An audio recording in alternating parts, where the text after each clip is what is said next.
This is the TAF Hub, a show brought to you by TAF Africa Global to educate you on real estate matters, to mentor you and inspire you. After 48 years of working and also traveling all over the world, I am ready to share my experience with you, especially those young ones who follow me for inspiration.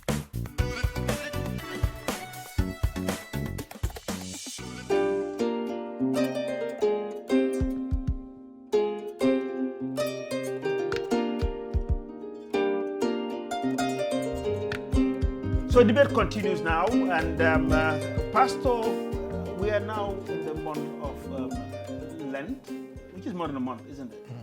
Which is fasting. So can you just tell me what it means to Christians? Fasting is not a forceful requirement, but it's an encouraged practice. For example, in our church, we fast maybe 3-4 times in the year, congregationally, apart from people who might take a day in a week and fast, which other people do. And the import usually is to have an inner reflection, sometimes some kind of inner cleansing, but more of a spiritual focus, redirection for the next level. And so my understanding of the general purpose behind Lent is that 40 days before the Lord Jesus Christ went to the cross. And every day in terms of the liturgy of largely the Orthodox churches is geared towards helping you walk that journey until he gets to the Garden of Gethsemane and Judas betrays him and he's arrested and he goes through everything onto Good Friday and then Sunday, the resurrection. But in itself, it is a principle that is good. It's encouraged, and it even has health benefits, as we know. One good thing about it also is that if undertaken properly, it should depressurize even things in the nation. My little advice, challenge/stroke advice, is that I pray and desire that the Gambia in particular and the world and the individuals in the world just don't take it as an obligation that we should do, and we go through a time of cleansing, asking for forgiveness, and then once that is done, we now go into what we used to do before. And interestingly also, and I know this is shared by Imam and other religious leaders, it's also a time when it's piety, so we shouldn't be seeing hoarding of prices escalating and all that. But it's a self-abasement time, and it should make us come out better. Interestingly, in the Bible, there were times when nations fasted. The entire nation would fast and ask for God's mercy and God's peace. Excellent. Yes. Now, Imam, let me turn to you. Again, coincidentally, we have Ramadan and Lent coinciding. I think the Christians started before us, but then we are now also observing Ramadan. Can you just answer the same question? What does Ramadan mean to a Muslim? Well, Ramadan is very significant as far as Islam is concerned. It is not only an obligatory in Islam, but it's a pillar. As we all know, Islam has 5 pillars. And one of the strongest pillars is Ramadan, to keep fast from dawn to dusk. And its main purpose is to reflect and empathize with people who cannot even afford their feeling. And at the same time, try to discipline yourself and depress yourself out of these worldly pressures we are always undergoing because of our greed, needs, and the like. And as rightly Pastor said, it has its own health benefits. Now, if you observe, science has proven Islam or religion beyond all doubt that fasting has a very important role to one's health. Any doctor that you meet nowadays will ask you to reduce your weight, try to control your food, and then try to be very sensitive of what you consume. And our Prophet has taught us that over 1,400 years ago. So really, Ramadan is not only to keep fast and the month is end and you are finished with it. No, Ramadan is just like a camp. You know, our footballers, I understand that they defeated Mali yesterday, which I'm very happy and proud of. But before they go to that game, how many days do they camp? They were put in one place, they go to bed at the right time, they wake up at the right time, they have their training early morning just for that game. And that game is only for 90 minutes. So Ramadan is like that. Ramadan is for Muslims, for believers, to get to that camp, to train, to practice for the next 11 coming months, so that their behavior of what they learn during the Ramadan, in terms of reading the Holy Quran, in terms of performing prayers during the night, in terms of being,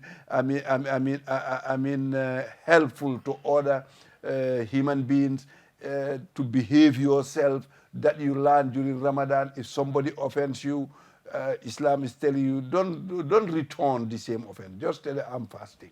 So this, if you have proper training during these 30 days, you are expected as a believer, as a Muslim, not like Babali for that matter. After Ramadan, you are driving, somebody cross you, you want to fight. No. Just to show him that you are fasting. Yes. Because really you learn that during Ramadan. As at now, nobody can offend me what I cannot take. I can take it, because I feel I'm fasting, I'm trying to be closer to the Almighty Allah subhanahu wa ta'ala, and to be appreciated by people because of the month we are.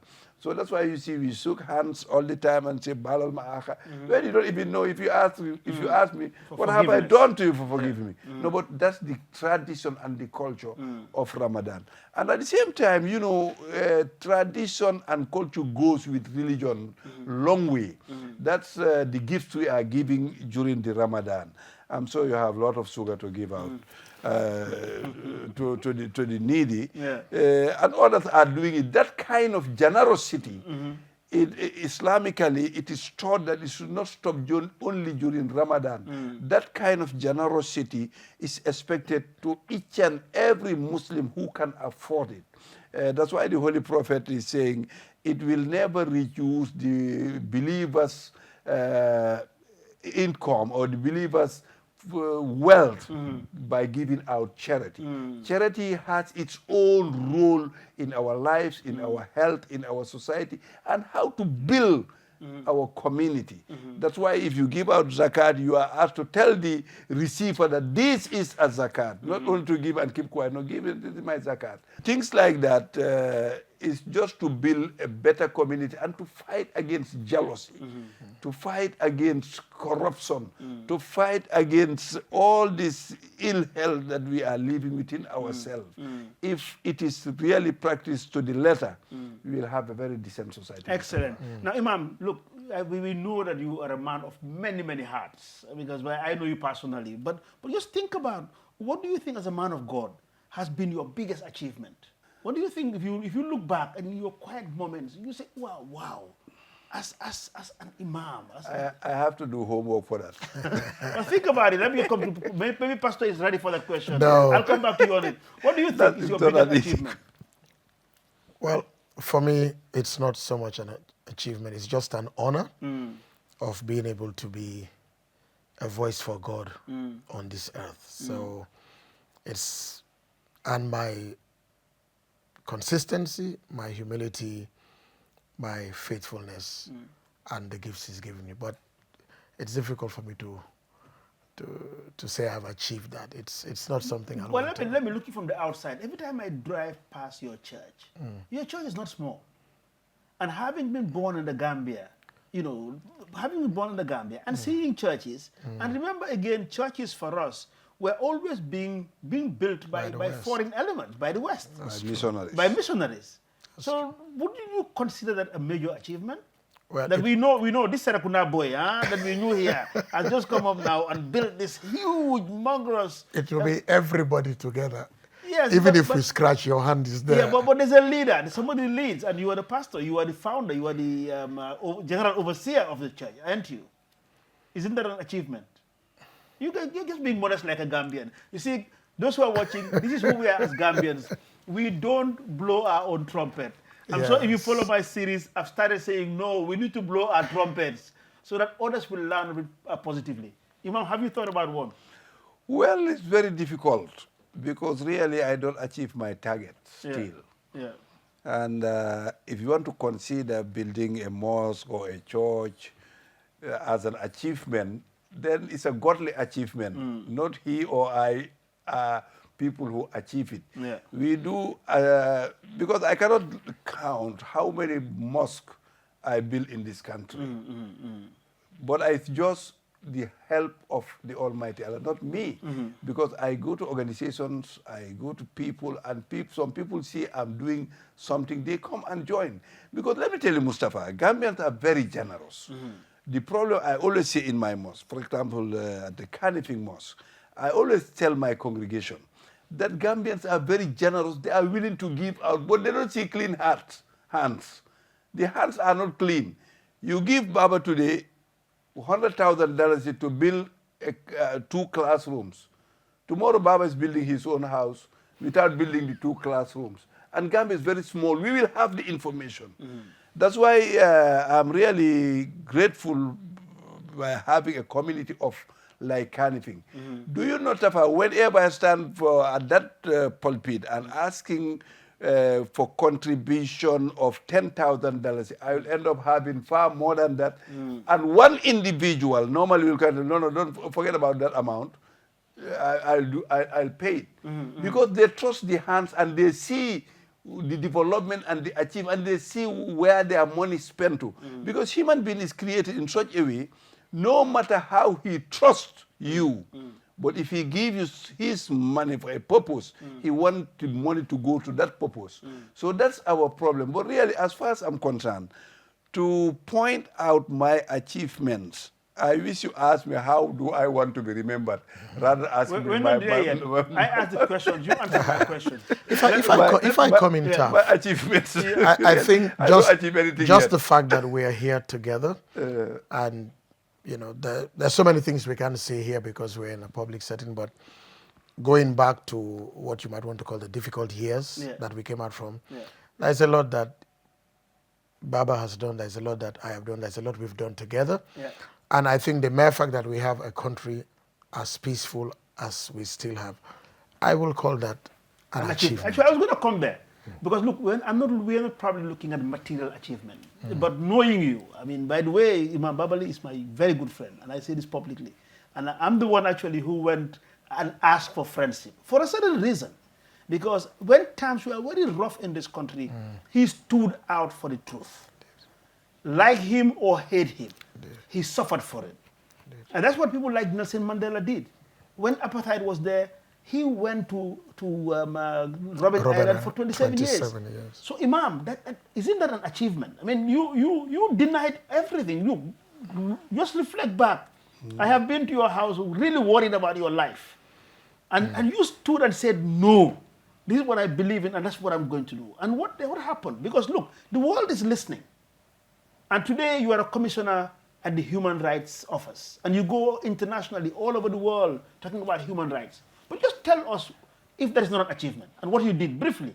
Well, I think, you know, my problem is, really it's very difficult for me to see myself as I am called by many people.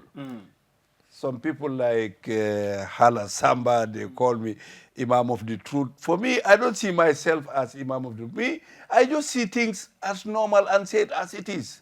For me, I wouldn't feel even I'm telling the truth. I'm just saying the way I see it, I may be right, I may be wrong. But people admire it. And as you rightly said, you did a lot of advice. Baba, be careful. Baba, mind. Baba, watch your back. And the same thing Pastor did. He used to advise me up to an extent he want to cry. I said, don't mind about that. Because for me, really, I'm created in such a way, I don't know what is fear. Me, I had never think anything bad will happen to me. I'm very optimistic. I always believe that the moment I know the right thing, let me go for it, no matter what it may cost. So really, if you see it as achievements, others may see it as achievement. It is an expensive, very expensive achievement then I will try to see it as achievement as well. But it's not the role that I play. I was, through the help of the Almighty Allah, that who put it in me to behave like that, to stand during a difficult time when saying the truth become difficult. And it was not only me. It was not only me. There was many. Maybe I was chosen to suffer the consequences. Because, you know, people also use the most vulnerable ones or the most well-known people to eliminate them so that the rest will keep quiet. So I can say I was used like a guinea pig kind of, so that others will not talk. But, you know, the truth cannot be oppressed. You cannot oppress the truth. So you did this out of your faith, out of your belief in God? Of course, yes. Yeah. And even today, I'm willing to do more if it's necessary. You do it when it is necessary, and it was necessary. When lives were killed unnecessarily, 9 inmates were killed unnecessarily, and their dead bodies were kept where nobody knows. That was beyond. So out of your faith, you had to speak. No, I couldn't sleep because I was thinking of those 9 inmates. Yeah. Their kids, their children, and others, you know, and what they can do if they are not killed. So let me ask you a question. I'm sorry, I'm interrupting you, but you did tell me this, and I want to come from your mouth that you wanted to speak to one person. Face the camera and tell them who he was, and then somebody that you trusted that you could speak to. I forgot. You haven't forgotten, and he's of a different faith. Well. You did tell me that Tilewa Johnson, late Tilewa Johnson. Oh, no, that was when I was already kept. You know, I don't know where Tilewa managed to have his people in the jail. He communicated with them, they broke the telephone to me, I talked to him. He used to tell me, my brother, just keep quiet. And there are so many things going on. And Tilewa came to my house and told my wife, you can only offend me if Babali's family needs something that you don't tell me. You understand? And Pastor did the same during those difficult days. He came to my house. He visited my family and my NGO Gamco Trap. You know, in those days, there are people, not all imams, of course, who are even scared of calling my name. In fact, in my very mosque, just to say, let us pray for Imam Babali was a crime. They will pray for me, I think, but I think they'll pray for me under the carpet. Okay, Imam, the reason why I mentioned this, on the same issue of religious tolerance. Here you are, and again, Tilewa Johnson is late, and he was the bishop of the Anglican mission. And the Gambia.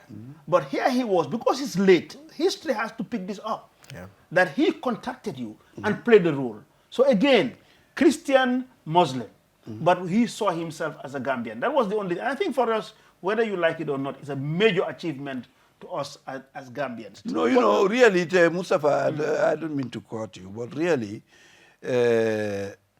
people like Tilewa Johnson, people like Pastor Forbes, and many others, these people, we were born together, and then we play together, we play basket together, we know each other. And I believe we have the real understanding of the Holy Books. Because others are talking, you will understand, they don't have the real understanding of the Holy Book. Because a creation, Bani Adam, Domi Adama, is a property of the Almighty Allah. No matter who he is, you have to treat him humanly. That's what the belief is. Excellent. Can I come in? Yeah, please. One of the things that I also want to say is that no matter what people go through, say upbringing, pedigree, character is not built in a day. So late Archbishop Tilewa Johnson knew Baba, I knew Baba, Baba knew me. So it's difficult for somebody to just come and say, this man is a criminal, and I agree. When I have history in my relationship with him, eating in his house, he comes to my house, and that fabric, I think we still have.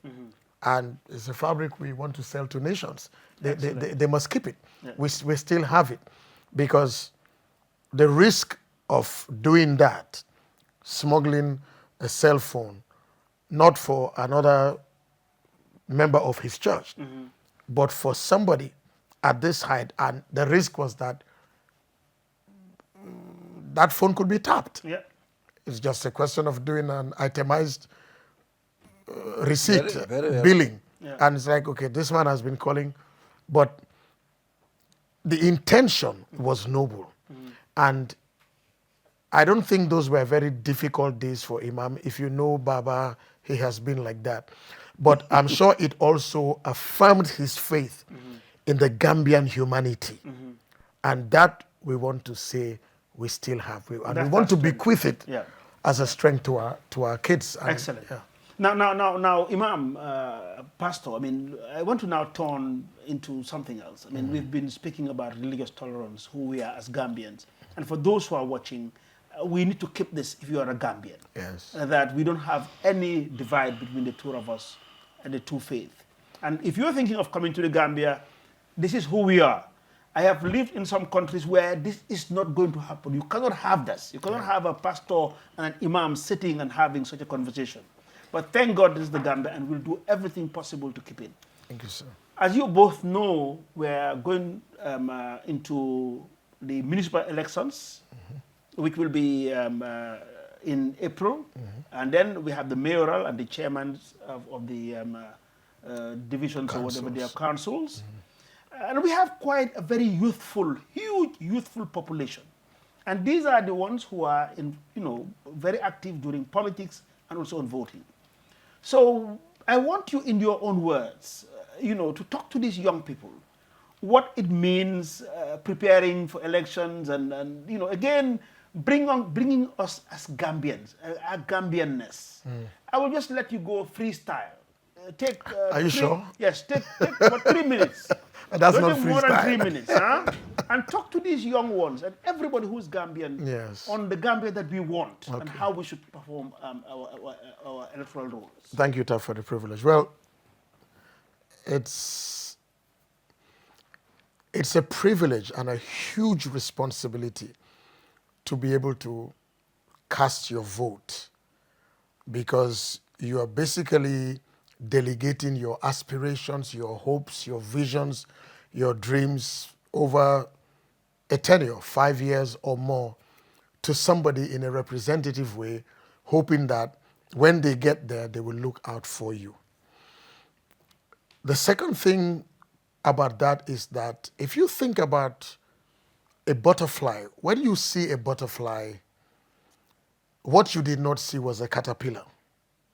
And from what our biology teachers taught us, you did not see a larva. You did not see a pupa. You did not see an imago. You see this beautiful butterfly, but it emerges over time. Let's go backwards. When you kill a larva, you have killed a butterfly. You haven't seen it develop yet. So as you cast your vote, as you listen to everybody who is asking for your vote, as young people, the excitement as a first-time voter, second-time voter is great, but you're voting for national development, you're voting for the Gambia getting it right, and in some ways catching up to live out the true meaning of what Gambia is. I have said our size is our advantage. The other day I was reading about the 10 most developed or something about, no, the 10 most powerful passports in Africa. And 4 out of those 10 countries are small countries, Lesotho, Namibia, Botswana. There's something about the size of this country that makes us get it right. But while you are voting, I will say, if you have that picture in mind, that picture is bigger than a person, that picture is bigger than a political party, that picture is bigger than a religion, and that picture is bigger than a tribe and a bag of rice. So if you are voting for the butterfly that will emerge 5 years, 10 years down the line, you will vote your conscience, you will vote wisely, and at the end of the day, whatever the outcomes are, we all work together for the peace, continued progress, and hopefully one day the real prosperity of our country. That's what I'll say. Great, well done. Imam, you heard the question.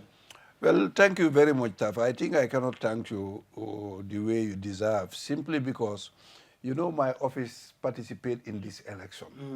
We do monitoring, we do everything, we do reporting, we do advice. So really having this opportunity is a great one. I think I should pay you something even to do to say it. I'll come for it. Yeah, well, you know, this election is very important.